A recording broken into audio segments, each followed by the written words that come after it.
Hi, welcome to Peak Moment. I'm Janaea Donaldson. One of the important factors that we're going to deal with in the future in our localities is how we do medium of exchange for our goods and our services. It doesn't have to just be the American dollar. My guest today is Francis Ailey, president of Fourth Corner Exchange. Francis, tell me, what is Fourth Corner Exchange? Fourth Corner Exchange is an alternative money system. Okay. And it's an alternative because we need an alternative. The mainstream money system has some serious problems. Well, we've had it for a while. It seems to be working. We're using dollars and euros or whatever. What are the problems with it? Why do we need something different? Basically, it promotes antisocial behavior. Really? I know that sounds quite shocking. I mean, we use it all the time for exchange. We do indeed. But tell me, okay, say more. There are several myths about our present money system. One is that it's value neutral, that it doesn't affect the exchange between two people. That is not true. That's in all the mainstream economic books, and it's not true. So give me an example of how it might be, say, a negative value or what, or positive. Our mainstream money system is based on competition, selfishness, greed, individual gain, instead of cooperative values, altruism, goodwill. And the mainstream money system destroys communities. That is a really interesting, I mean, this is news. I mean, because Right. we're like fish in water with our money system. Absolutely. I cannot imagine an alternative. It affects everything in our lives. So what is a local currency or another kind of currency? How could it be set up to be with different values than that selfishness? Outside of the USA, I'm an Englishman. I moved here 8 years ago. And outside of the USA, there is a worldwide movement to replace the dysfunctional money systems that exist, all the individual national currencies. Really? That's exciting. For example, in the UK, which is where I'm from, there are today over 650 local currency systems up and down the country. The first ones were established in 1990. I was the instigator of one of the first systems in 1990. All right. I actually found out about local currencies by going to Findhorn. Yes, the community in Scotland. Indeed. Wonderful place. I went there for 1 week. They had a conference on abundance, of all things. It was spectacular. Abundance. That's a good, yes. And one of the workshops was on money systems. And I attended it. It was given by Jill Jordan. And she said there are alternative ways to do a medium of exchange. And I thought, you're kidding. So right. I attended the workshop and I returned to London with the idea of a local currency, setting one up. And at that time, nobody had heard of local currency. Right. And I harangued my friends for months until they bowed down and said, okay, we'll do it. Okay. And we founded North London LETS, which stands for Local Exchange Trading System. LETS. Local Exchange Trading System. Yes. Okay. And how does it work? How does it work and how does it work? Local currencies as a medium of exchange are socially responsible. The competitive element just doesn't exist. They're based on cooperation and rebuilding the community links between the individuals, and they do it very successfully. How? The mainstream money system is issued in limited supply. Okay. It's a scarcity-based money system. Okay. There are a whole series of repercussions and consequences because of that, one of which is there's never actually enough money for people to do all the transactions that they want to conduct. Well, I understand that certainly because it's also based on debt. I mean, it's Exactly. issued for debt. That's and how there's it's never issued. enough there to pay back both the principal and interest. So, Right. so we are all competing in some way for those dollars. Yes. Is that what you're... Yes. Okay. So a local currency is the opposite. There's always as much local currency as you need to conduct all the exchanges that you wish to conduct. Always. There's always enough money. Isn't that an astonishing idea? Imagine living a life where you always have enough money to do all the exchanges that you want and need. Now, how do you get that abundance, if you will? I mean, your local currency, which you could use to buy food, right? Get somebody to repair your car, whatever it is. why don't we have them all over the place and abundantly working and the dollar is just over at the margin? What are the hurdles to having that really work in a community? One of the biggest hurdles is people's ignorance of how the mainstream money system works. Right. And how mainstream money is issued. Mainstream money is issued by banks. Okay. And those banks have an agenda. So they're giving a public service in providing a medium of exchange which we all use, we have to use, but at the same time they have a for-profit agenda. And there's a contradiction there. In fact, if you think about it, the banks issuing money is anti-democratic, it's undemocratic. So we have a political system that's based on democratic principles, right. and an economic system that's based on free market roguery. Roguery. If roguery. you like. And competitive pursuits, for-profit competitive pursuits. The two things are in conflict. How can you have a political democracy and an economic free-for-all? It doesn't work. Well, we're certainly seeing that writ large on the planet. Indeed. In terms of competition and scarcity, not just for money, but also other resources Yes, here. indeed. How? And all that is driven by a dysfunctional money system. So if you're looking at reforming that Yes. money system, and you're starting local, which is the best place to start, Only place to start. in a way, what does Fourth Corner Exchange have to do with this? What are you trying to do? Well, when I got here 8 years ago, I talked to people about local currencies, and they were ho-hum. And a few said, that's fabulous, why don't you set one up? And I said, wow, do you know how much time and energy and work it takes to set one of these things up and actually do it properly and make it work? I said, when we get a team together, we'll do it. Okay.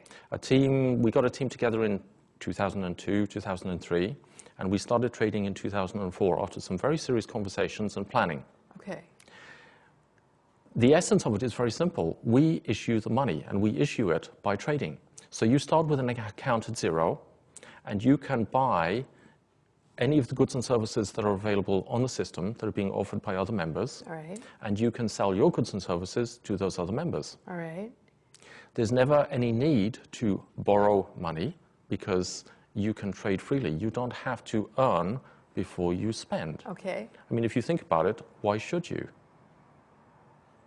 If you're part of a community of people who trade together and are identified emotionally as a community, why would you have to earn before you spend? There's a level of trust implicit in this, however, is that you're Absolutely. not going to be a rogue and head out after having exchange, because you haven't invested into the system or paid into the system with your own exchange, your own goods or services. Yes. That you not go and steal, if you will, from Indeed. others. So there's trust that has to be there and built, I would guess. One of the criticisms that I encountered when we were setting up North London Let's in the UK, hardly ever been done before, nobody knew about it, people said, you're a bunch of idealists.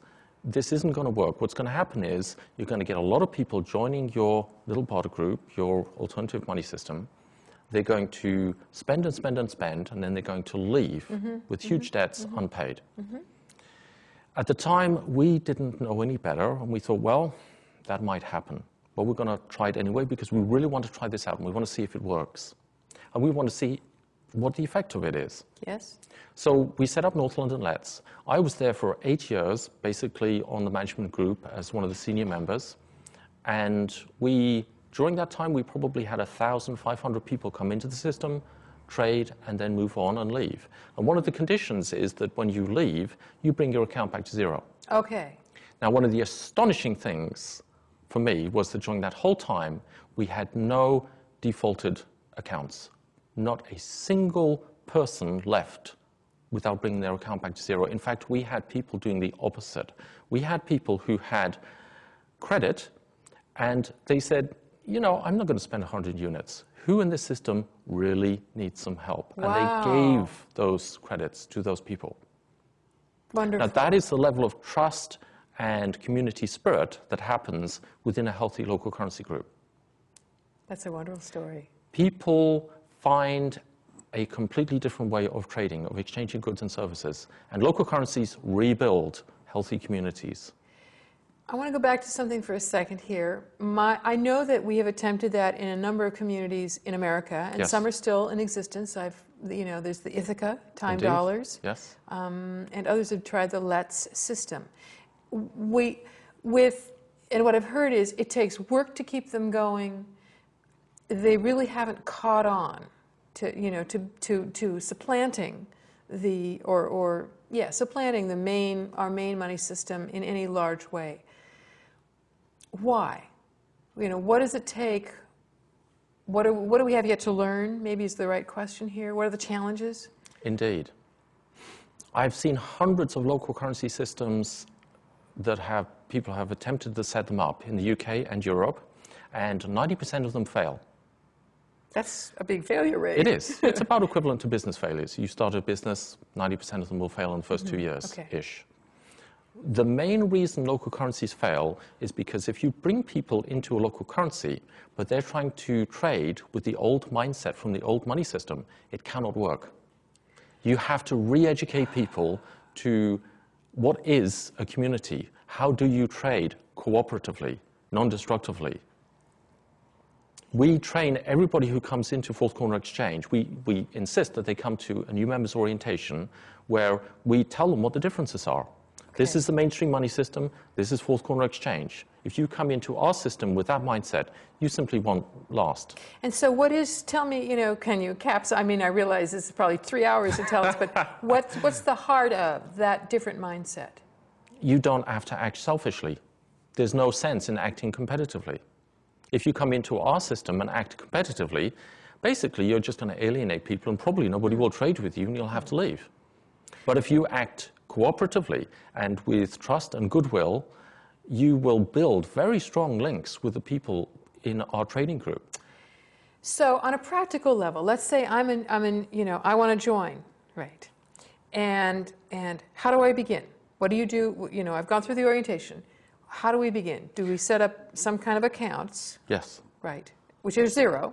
Yes. Start. And let's say I have I can offer video services, right? Right. So how do people know about that? How do they know to use those services? And so how do you do the communicating about what's available for your goods and services? All that. Yes. 95% of that is done online. We have a magnificent database that has all that information. Okay. And we have a series of offered listings. Those are the things that people are offering. And we have a second set of listings, which is what people want and need. Okay. And that's crucial. That's another one of the big differences. Because if you want to get into the system and start trading quickly and earning time dollars, which is our unit of exchange, you go through the wanted listings. And there's so many, you will find things that you can provide. Both services and physical, hard goods? Yes. Do people have, my car or my bike or whatever? I bought my car with time dollars exclusively, and I pay my rent now in time dollars. How many people are involved right now in the local exchange here in Bellingham, in yours? Today, over 350. Okay. It's sizable. When we started in January 2004, we had 15 people. And we grew to 35, I believe, at the end of 2004. So it started very small. Yes, it did. Yes, it did. So that's on the website. I would imagine you've got information for other communities like mine or other people's communities. Yes. Where could they go to learn more about that? I realize we're jumping ahead, but I wanted to make sure we have that. Our website, fourthcornerexchange.com. Now, is that FOURTH, fourth, or the numeral 4? Either one. We have both. You both. Okay. fourthcornerexchange.com. What I have heard is that when one can pay their mortgage, their property taxes, the big things that are still required in American dollars, we will really see, when we can pay those in our local currencies, then we really will have converted over to a different system. Indeed. I would expect that to take a lot of, a mass of people asking for that, and a lot of footwork, a lot of legwork. It will. To have your city or your county take that. Indeed. How much administration does that take now, right now? Today, very little, because nearly all of it is done online. If you want to trade with someone else, you look through the offered or the wanted listings, you find what you want, or you find something that someone else wants, you phone them up, you agree a price, and then you do the exchange, and then you simply record it on the computer. So you're doing it yourself? We, as the management group, we don't take part in any of that. So you don't have an administrator in that way, in that regard? We do. But she gets very few phone calls. So you are really working with, you're working with community. You're working with people that are going to be honest to write down what they have exchanged. Yes. And we have traded over 10,000 time dollars, which is, a time dollar is worth 10 American dollars, rough equivalent. So we have traded over $120,000 worth of goods and services in 2.5 years. That's impressive. It is. And so if a time dollar is worth about $10 American, then you're really leaving it to the buyer and seller to make their own negotiations about the value of something. Yes. So you set your own prices. And if you don't like the price of someone else, then you barter with them. It's like, that's too high. I'll pay you 2/3 of that. Yeah, yeah. Which again is a very different system than the standard American money There is system. a price and you either pay it or you walk away. Yeah, yes. Right. That's how we're used to it. There's much more leeway in the system. I find actually in many of my trades, the people are undercharging. And I usually pay them more if I really feel satisfied by the goods and services they're providing. I'll pay them more. Radical idea. Absolutely. How friendly of you. Yeah, and it really works. And several other people do on the system. That's. It's a completely different mindset. I was going to say, you're talking about supporting one another. You're not talking about fighting for that last dollar. Over a limited supply system. It's kept artificially scarce, our mainstream money system. Unnecessarily so. Why aren't we doing this all over the place? I have several stories to exemplify that. Basically, over the last 300 years, local currency systems, alternative money systems of every description have popped up. Now, inevitably what happens is the international bankers notice them and stamp them out. Think about it. Okay. If you have a successful local currency, they are going to feel threatened by that because then you don't need their money. Their money. Yeah. Right. And they can't make a profit. And the central bankers, right, who are really behind is a private institution, right, behind our national money system. Yes. And other national money systems. Is that right? Every one of them. Well, of course they don't want to lose that advantage. And they have tremendous sway and influence over governments. One of the most famous local alternative money systems was started in Wörgl in Austria in 1933. Okay. And to condense the story down, the mayor of Wörgl, at the time, the Depression was running rampant across Europe, and the mayor saw 4 of the 5 factories closed down, 90% unemployment, people were starving in the streets. And he thought, I know about this other thing called local currency. I'm going to pull the business community together here and say, listen, guys, we can do this. I don't know whether it works or not, but we're desperate. So they set up an alternative money system. They called it Script. They issued $60,000 worth of Austrian shillings. And within 3 months, everybody was back at work and nobody was starving. And everybody was paying their bills, their rent. Everybody was getting their needs met. It was called the Miracle of Wörgl. And it lasted several months. And what happened was the Austrian National Bank came along, noticed that they were being extremely successful. They'd rejuvenated their whole internal local economy. Right. All the towns and villages around were starting to use their money and issue their own. And the Austrian National Bank said, you can't do that, it's against the law. And they took the mayor and those business community to court. There was a massive court case, and under threat of imprisonment, those business people and the mayor had to close down that system and return to the mainstream depression. That is what happens. That's a big threat. Yes. That's a very big threat, sure. So at the moment, all the little, if you will, the small local currency exchanges aren't being closed down because they're not a big enough threat yet. No, the opposite. They're a huge threat.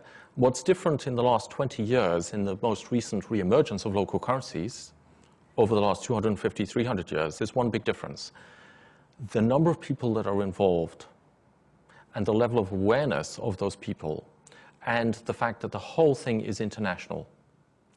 There are 650 local currency systems up and down the UK. There's no way they could close down one without all the others complaining. Aha. The local currencies now in Germany, France, Italy, Spain, Finland, Denmark, Holland, Norway, Italy, and on and on and on. They've swept around the planet in the last 20 years. In some places like Finland and New Zealand, 2 years ago I was speaking to some New Zealanders. There are people in New Zealand who are talking about creating a national local currency. It's kind of a contradiction in terms, okay, but based on the different principles, exactly, different values. Exactly. All right. A national alternative money system that will replace the New Zealand dollar. They're discussing this in the New Zealand Parliament. Wow, that's bringing it up to that's bringing it up to a level that we could actually, well, change the world way of working in a fundamental way, yes. or truly fundamental yes. way. We only have about 5 or 6 minutes left, and I bet we could travel in all kinds of places, but I want to make sure that if there are other parts, aspects of this that you wanted to cover, that you can do that. Are we missing anything here? I was interested in reading a section from the spring 1997 issue of Yes magazine.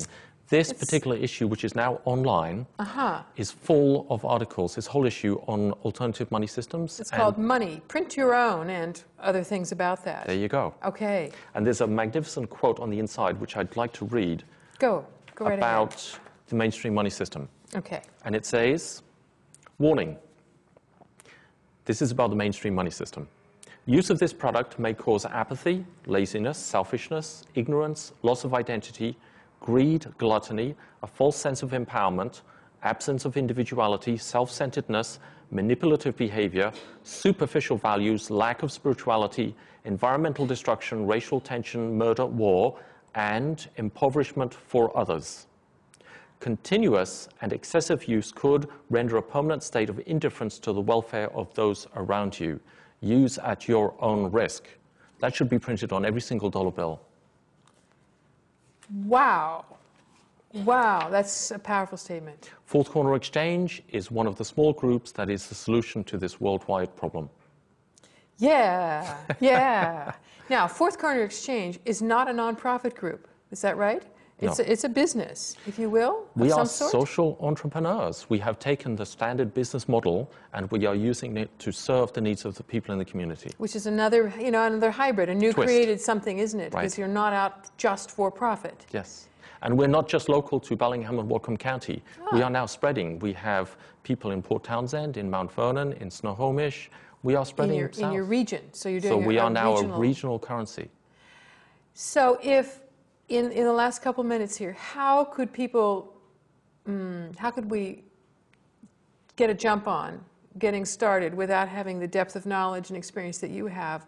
How can we help get other local currencies starting? Are there tools on your website that others could learn from, or somewhere? Any other resources? Absolutely. We're developing a program now where we train an area coordinator who will act on behalf of the management group, and they can set up a subgroup of Fourth Corner Exchange. Okay. So we will end up with a regional currency that can go anywhere, as long as there's one or two people in that community who will take responsibility for basic administration. So for bringing memberships in and administering and getting Signing names people and up. that kind of stuff, and how do you get you on the website and start working? Right. I mean, you've made that easy. We have. The entire thing's being done online. I would imagine that's a huge help in this tool. Tremendous help. Because you don't have to deal with paper things. Right. At North London Let's, we did everything manually. We printed our own slips, and you had to fill in a check, give it to another member. They had to send it in to the administration office. They had to be typed in by hand into the computer. Yeah. We printed directories. I mean, it's a huge overhead. yes, That's one of the gifts here for the web. indeed. What do you love most about having this happen? I should imagine you're happy to have it happen and are spreading the word. Absolutely. What I love about Fourth Corner Exchange are the people I've met and the trades I've done. Really? There is a magnificent sense of community, powerful sense of community that has evolved and grown around Fourth Corner Exchange. We have social events every single month. It's one of the things we do. We have a new members meeting and a social event. And when people get together at those events, there's just, everybody's high. It's like, wow, this is cool. And there's so much energy. I imagine that it's also a chance to say, and what do you do? And what do you offer? Absolutely. And what have you know, it's like you're expanding your trade network, if you will. Yes. Have any of the local businesses, you mentioned you got a car and you mentioned your rent. What other kinds, in our last minute here and a half, what other kinds of have businesses joined into this? Indeed. Terra Organica, which is one of the local produce, organic vegetable stores, they have come on board in the last few weeks, and they're going to be accepting a large proportion of time dollars. You can buy goods and services part in national currency and part in time dollars. You can mix and match. Okay. And they're going to be taking, I don't know what percentage, but a largest percentage, maybe 50, 60% in time dollars. Exciting. Yes. I think that kind of adoption is what's going to help spread its use. Yes. Because if you can go down and buy your shoes, or there you go. You know, you broaden that what will I say? The viability of this, the Yes. utility of it, by having everything used. It rebuilds the local economy, and it supports all the local food growers and business people. And if the dollar crashes, doesn't matter. You have a buffer against that, like the Austrians. Yes. And it's legal. Perfectly legal. Yes. In fact, if the dollar goes away, our system will thrive and grow. You will continue. I mean, you can still pay your produce folks and your trade things and so on. Well, good. And thank you. I mean, you've helped clear up for me understanding how it could work. Right. I think that's a big part. Is how do we think about how does it work on a practical level? Right. And how it works differently. Well, more power to you. And thank you for joining us here on Peak Moment. A pleasure. You're watching Peak Moment, community responses for a changing energy future. I'm Janaea Donaldson. Thanks for joining me.